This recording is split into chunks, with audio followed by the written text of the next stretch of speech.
Hello, and welcome to Five for Friday for this Friday, August 19th. Did you miss me? I miss doing this. I've been off for a couple weeks now, and it made me realize that I really enjoy reading the news, looking for the stories, making the connections, and grouping things together. But I also realized that being off for a few weeks doesn't change things significantly since we're looking for signals of change that indicate possible futures. So, not following day to day breaking news and so forth. So, missing a few weeks isn't too big a deal, but it sure is a lot of fun to do this. So, all right, let's get started now with story number one. Artificial intelligence. Is it a good thing?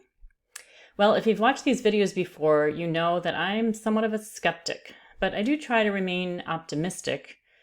However, when it's Amazon collecting the information about me in my house, I do worry a bit. And this week, that includes a software upgrade to Alexa to improve its ability to self-learn. My Alexa is in the closet, unplugged. And Amazon's recent purchase of iRobot, the company that makes the Roomba vacuum. Why does that matter? Well, apparently, with that purchase, Amazon will be able to capture data about people's homes, inside, the layout, everything, and then also outside with their Ring, so they'll know everything. Other news in AI includes a new father who rigged up a system to tell when his newborn baby is hungry before he starts to cry, and a robot from Google that learns how to interact with humans, and a report I saw on the ways machine learning is distorting research results. And then my favorite AI story this week, large employers are monitoring every move of their employees and setting up scores based on activities and paying people on that. A little creepy in my opinion, so. All right, moving on to story number two, climate change in the news with forecasts of future destructive weather no matter where you live. This includes flooding from high tides in the southeast, a potential life-changing megastorm that could be coming to California, and an expected extreme heat belt in the Midwest. You can check out the cool online tool that will let you know which weather risks you can expect in your hometown, so make sure you check out that link in the newsletter. Plus, if you're thinking of going on a European river cruise, you better do it now before all the rivers in Europe are dried up.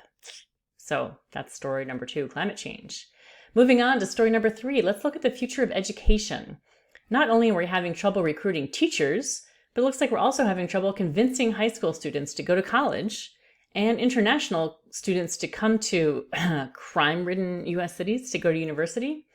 So overall, in addition, 70% of parents across 19 countries think their kids will be worse off than they will financially. So kind of sad stories. So that's the future of education. We'll see. Moving on to story number four, the same topic as last several Five for Fridays, which is questionable ethics of big business. Is this a trend, or I just notice these more these days? Let's see. Well, at first it appears Facebook gave hospitals in the US a data tracking tool that ended up giving Facebook patient information that was then used for targeted marketing. Not good. And they recently laid off hundreds of contracted employees who didn't meet their strict productivity requirements, like the tools that we mentioned in AI stories. Also, the US government is working to get a handle on fraud and trying to limit monopolies, so that's good. Private equity firms are up to no good.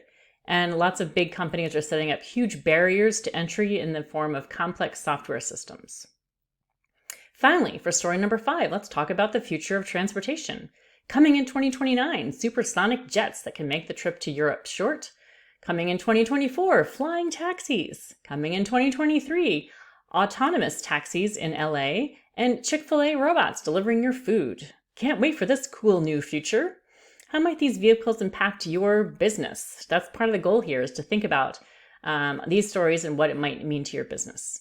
Finally, in recession, yes or no, the answer right now is both. It seems to really depend, and the idea is that maybe we have a K-shape, meaning that the things are looking good for you if you're rich, not so great if you're poor. How do you know if we're in a recession?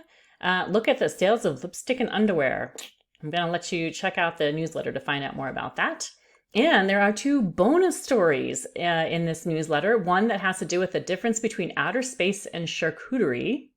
And the other one has to do with a futuristic new city in Saudi Arabia that, and I quote, sounds like something from a dystopian sci-fi movie about the death of the planet.